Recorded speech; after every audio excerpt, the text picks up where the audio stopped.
Hey, hello. I welcome you to Online Education Track, and this is the second chapter of the Polity NCERT. That is class number 7. So अभी तक हम लोगों ने class 7 का पहला chapter complete किया है और ये हम लोग ऑलरेडी क्लास 6 के एनसीईआरटी कवर कर चुके हैं and this is the next chapter that is chapter number 2. The name of the chapter is role of government in the health. सरकार का स्वास्थ्य में क्या रोल होता है उसके बारे में हम लोग डिस्कस करेंगे आज. So what is health. अगर बात की जाती है कि हेल्थ से मतलब क्या होता है, health means our ability to remain free of illness and injury. ये एक तरह की एबिलिटी होती है जो ये बताती है कि हम लोग कितने ज़्यादा अच्छी तरीके से इंजरी से दूर रह सकते हैं या बीमारी से दूर रह सकते हैं. There are certain factors which affect our health. और कई सारी चीज़ें होती हैं जो इन चीज़ों को अफेक्ट डालती है हमारी में भी. कई सारी चीज़ें हो सकती हैं जैसे इम्यूनिटी सिस्टम हो सकता है, हमारा तौर तरीका हो सकता है, हमारी प्रैक्टिसेस हो सकती हैं जो हमें बीमारियों से दूर रखती है या फिर इंजरी से दूर रखने में हेल्प करती हैं. Health care in India. India has the largest number of medical colleges in the world and is among the largest producer of the doctors. India में सबसे ज़्यादा मेडिकल कॉलेजेस हैं और सबसे ज़्यादा डॉक्टर यहाँ पर ग्रेजुएशन पास होते हैं. India is the fourth largest producer of the medicine in the world. और देखा गया है कि दुनिया में सबसे ज़्यादा जो मेडिसिन बनती है उसकी रैंक पर इंडिया चौथे नंबर पर आता है.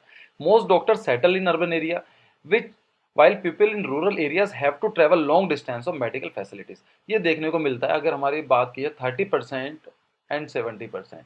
हमारे इंडिया के अंदर 30% अर्बन पॉपुलेशन है एंड रूरल पॉपुलेशन 70% है. लेकिन ये पॉपुलेशन की ग्राफ है. और अगर हम डॉक्टर्स के बारे में बात करें 70% of total doctors practices in urban and 30% in rural. तो कहीं ना कहीं से मिसमैच देखने को मिलता है. तो कई होता क्या है कि जो लोग गांव में रहते हैं उनको काफ़ी दूर तक ट्रैवल करना पड़ता है एक अच्छे डॉक्टर से मिलने के लिए अगर कुछ ज़्यादा ग्रेव इंजरी हो जाती है या फिर कुछ ज़्यादा ही बड़ी बीमारी हो जाती है. तो यही बात की जाती है about 5 lakh people dies from tuberculosis every year sorry. तो यहाँ पर ये देखने को मिलता है कि इंडिया के अंदर 5 लाख लोग हर साल बीमारी से मर जाते हैं ट्यूबरक्लोसिस. तो and while 2 million cases of malaria आज रिपोर्टेड एवरी ईयर. और 20 लाख या फिर 2 मिलियन मलेरिया के केसेस हमें देखने को मिलते हैं इंडिया में हर साल. In India a paradoxical situation exist at health care resources are uneven. और यहाँ पर सबसे बड़ी प्रॉब्लम हमें ये देखने को मिलती है कि जो रिसोर्सेज हैं वो पूरी पॉपुलेशन पर एक साथ डिवाइडेड नहीं है. मतलब कुछ लोगों के पास फैसिलिटीज बहुत ज़्यादा होती है और बहुत सारे लोगों के पास फैसिलिटीज नहीं होती. जैसे यहाँ पर एक एग्जांपल दिया गया है रूरल वाला.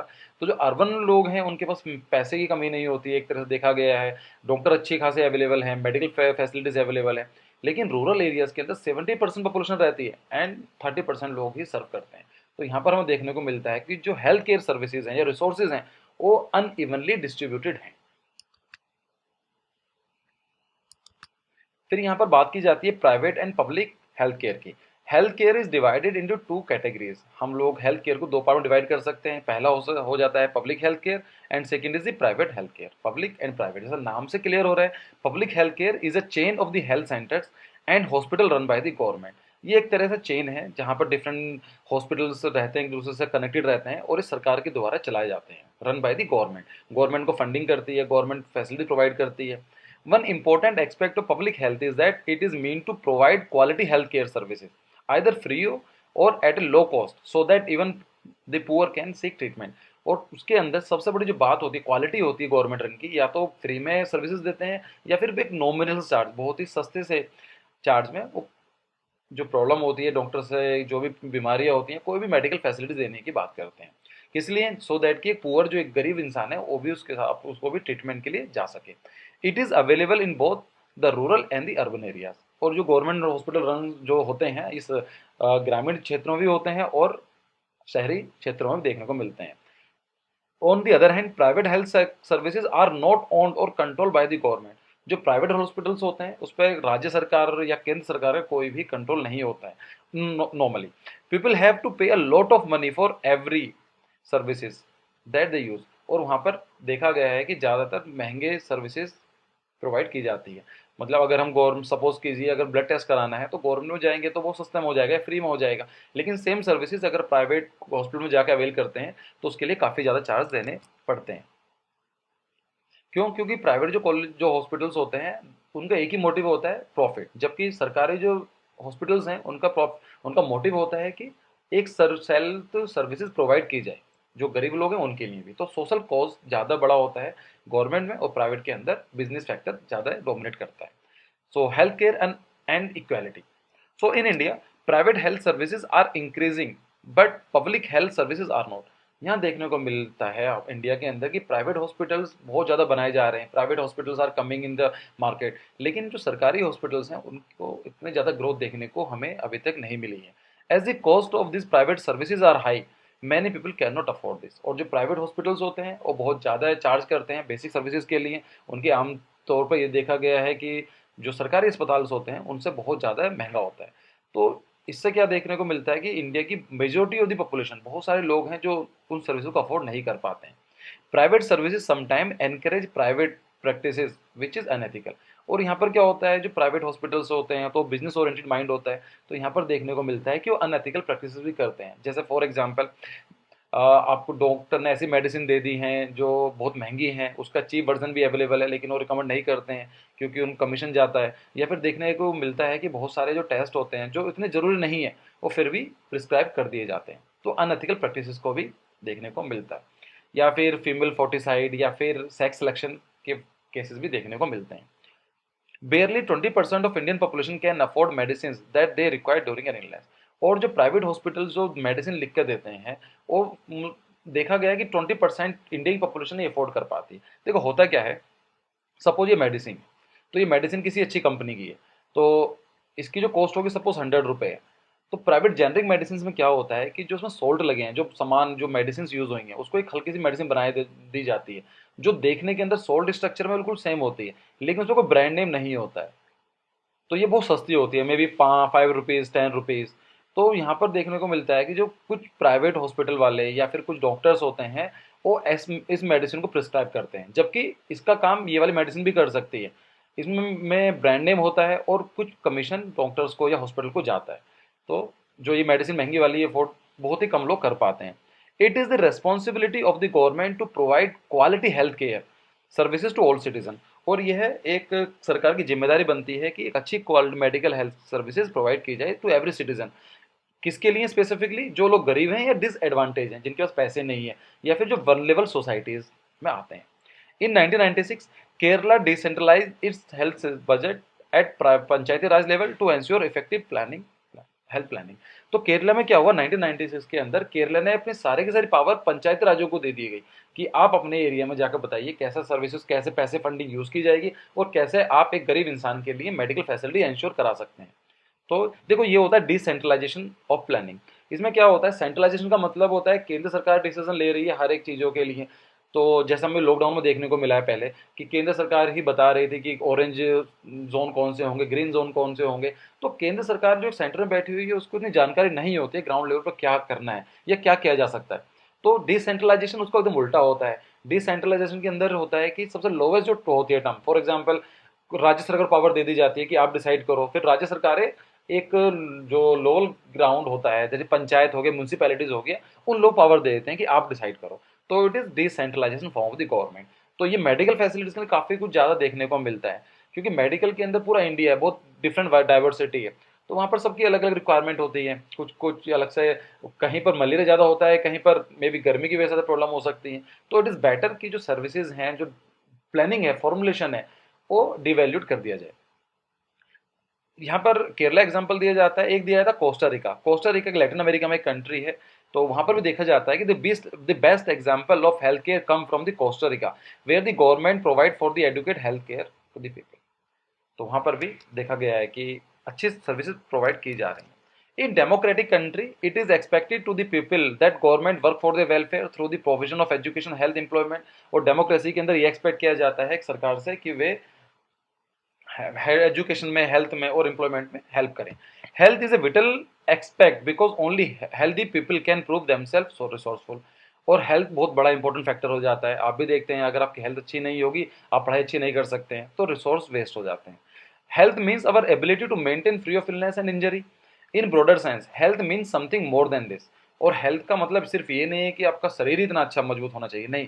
अपार्ट फ्रॉम डिजीज, बीमारी से अलग हटके, we need to think of other factor such as clean drinking water, pollution free surrounding. एक सफा साफ सुथरा पानी, एक अच्छा इन्वायरमेंट हमें मिलना चाहिए। सो health affect our health। Adequate food is also essential to keep ourselves in good health। और एक अच्छा खाना, न्यूट्रिशन बेस्ड फूड भी हेल्थ के लिए काफ़ी ज़रूरी होता है। A life with stress will lead to illness. अगर ये चीज़ लाइफ के अंदर स्ट्रेस है, टेंशन है, तो उससे हमारी जो हेल्थ होती है खराब होगी। Hence we need to do without mental strength. Thus good health include both sound mind and sound body. तो अगर हम पूरी हेल्थ के बारे में बात करते हैं, हेल्थ का मतलब यहाँ पर है आपकी बॉडी भी अच्छी होनी चाहिए और आपका माइंड भी अच्छा होना चाहिए। It is not just about the healthy body, even it is not just about healthy mind, it is the combination of the both of two different thing. We need proper health care facility to maintain good health. और हमें एक अच्छी तरह से facility चाहिए so that कि एक अच्छी मेंटेन किया जा सके health. Health care facilities include health centres, hospitals, laboratories for test, ambulance services, blood bank. यहाँ देखने को मिलता है आपको हेल्थ सर्विस सेंटर चाहिए, हॉस्पिटल चाहिए होते हैं, लेबोरेटरी चाहिए जहाँ पर आप टेस्ट कराए जा सकते हैं, या फिर एम्बुलेंस सर्विसेज इमरजेंसी केसेस के अंदर, और ब्लड बैंक्स होते हैं जहाँ पर ब्लड को एक्शन किया जा सकता है।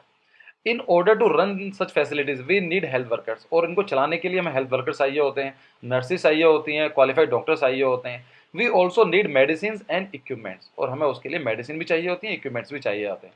दे are essential for the treating patients. India has no dearth of qualified doctors. और इंडिया के अंदर कमी नहीं है क्वालिफाइड डॉक्टर्स की।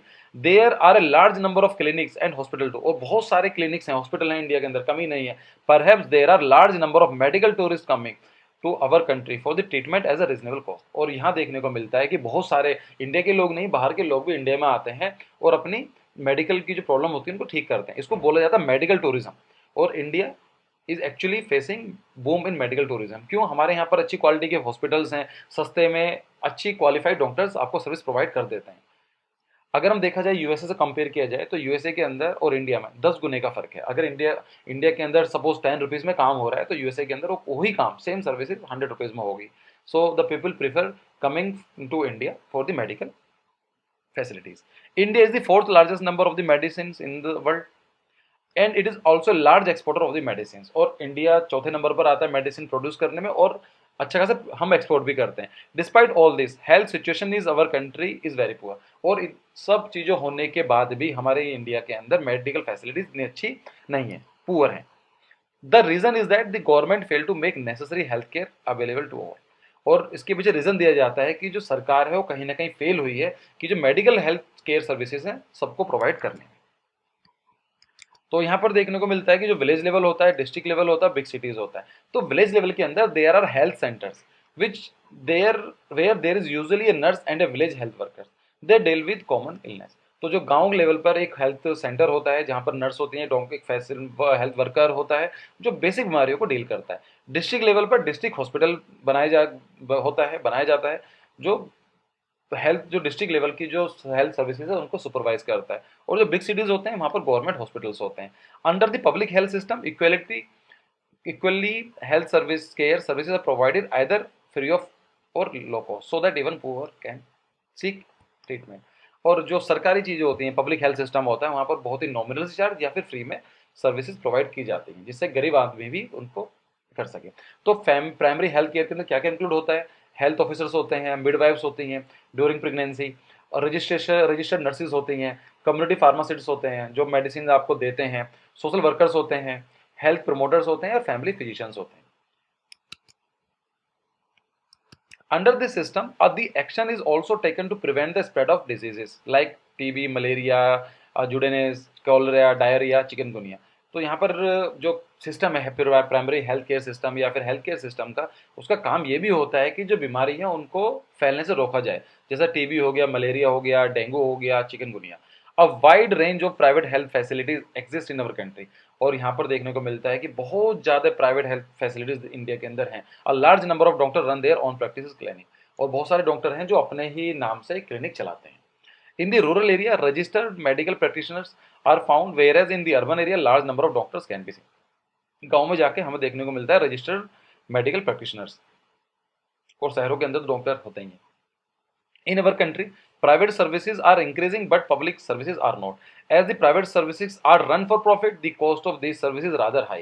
तो ये हमने पहले भी डिस्कस किया है कि प्राइवेट सर्विसेज बहुत ज़्यादा ग्रोथ हो रही है, लेकिन जो सरकारी अस्पताल हैं उसमें इतनी ग्रोथ देखने को नहीं मिली है। जो प्राइवेट हॉस्पिटल्स होते हैं वो उनका मोटिव होता है पैसे कमाना, रन फॉर प्रॉफिट, इसलिए उनकी सर्विसेज नॉर्मली ज़्यादा महंगी होती हैं। पुअर जो पीपल होते हैं can't find it difficult to get treatment है, और वे लोग इतना ट्रीटमेंट को नहीं अफोर्ड कर पाते हैं। So the adequate facility is not available to all in the country. Only 20% population can afford the medicine they are required during illness. ये मैंने पहले भी डिस्कस किया था. It has been found that 40% of people who are admitted to a hospital for some illness have to borrow money or sell some of their profession. और यहाँ पर देखने को मिला है कि इंडिया के अंदर 40% पॉपुलेशन ऐसी है जो बीमारी होने के बाद या तो कहीं से उधार लेती है या फिर अपना कोई सामान होता है, प्रॉपर्टी होती है, कुछ भी सामान बेच देते हैं जिससे कि वो अपना जो खर्चा है उसको पूरा कर सकें। जहाँ पर एक फोटो आप देख पा रहे हैं कि किस तरह की सर्विसेज प्रोवाइड की जाती हैं। For the poor every illness is a curse. और वहाँ पर गाँव जो गरीब लोग होते हैं उनके लिए कुछ भी बीमारी होगी वही एक तरह से कर्ज की तरह काम करती है। As they are undernourished and live in hygienic condition. क्यों? क्योंकि उनकी जो इम्यूनिटी सिस्टम होता है इतना ग्रोथ नहीं कर पाता है, क्योंकि उनको अच्छा प्रॉपर खाना नहीं मिल पाता है और अनहाइजीनिक कंडीशन में वे रहते हैं। दे फ्रिक्वेंटली फॉलो, और उसकी वजह से ज़्यादातर बीमार पड़ते रहते हैं। The expense of illness makes there situation even worse. और जब उनको खर्चा करना पड़ता है तो उसके बाद उनकी हालत और भी ज़्यादा खराब हो जाती है। So far women health is associated is also ignore. और यहाँ पर भी देखने को मिलता है कि वुमेन को ज़्यादा लोग इग्नोर करते हैं, वुमेन की हेल्थ को ज़्यादा इग्नोर किया जाता है। मैंने ट्राइबल एरियाज है फ्यू हेल्थ सेंटर, और जो ट्राइबल सोसाइटीज़ होती है जहाँ पर ट्राइबल सोसाइटी रहती है वहाँ पर हेल्थ सेंटर इतने ज़्यादा नहीं होते हैं। Thus we can say without a doubt that the health situation of most people in country is not good. और हम लोग ये बिना संदेह से बोल सकते हैं कि इंडिया के अंदर मेडिकल फैसिलिटीज़ इतनी अच्छी नहीं है। यहाँ पर कुछ डेफिनेशन दी हुई हैं, जैसे मेडिकल टूरिस्ट के बारे में बात की गई है। तो the foreigners who come to our country for medical treatment at hospital that charge the reasonable cost, उसको बोला था मेडिकल टूरिस्ट, जो बाहर से लोग इंडिया में आते हैं मेडिकल ट्रीटमेंट के लिए। पब्लिक का मतलब होता है service that is meant for all people in the country and is organize by the government. Public services का मतलब होता है कि जो केंद्र सरकार राज्य सरकारों के द्वारा सभी के लिए बनाई जाती है, जैसे स्कूल हो गए, हॉस्पिटल हो गए। कम्युनिकेबल डिजीज का मतलब होता है, कम्युनिकेबल का मतलब होता है फैलना, कम्युनिकेट करना। So diseases that spread from one person to another through water, food and air. ऐसे बीमारियां जो पानी से, हवा से या खाने से फैलती हैं। प्राइवेट के अंदर पब्लिक है, प्राइवेट का मतलब वही है services that is organised by the individual or company of their own profit. Private services का मतलब है कि ऐसी सर्विसेज जो किसी प्राइवेट मोटिव से अपने फायदे के लिए चलाई जाती हैं। OPD that is out patient department, it is refer to the out patient department. There, this is where people are fight first brought it and treated in a hospital without being admitted to the special ward। देखिए होता क्या है, किसी को बीमारी होती है, मान लीजिए फीवर है, तो वो बंदा हॉस्पिटल जाएगा, आपस में बात करेगा, मेडिसिन लिखेगा और घर चला जाएगा। तो उसमें किसी को भी एडमिट नहीं किया जाता है, तो it is out patient department. फिर होता है RMPS, it is refer to the registered medical practitioners, they are found in rural areas. जो गांव के अंदर जो मेडिकल प्रैक्टिशनर्स होते हैं उनको हम RMP बोलते हैं, that is registered medical practitioners। So this was the end of the video, and if you like it, then please like, subscribe and comment, and don't forget to subscribe our YouTube channel, and please hit the bell icon so that you will get all the information when we upload on the YouTube channel. Thanks for joining.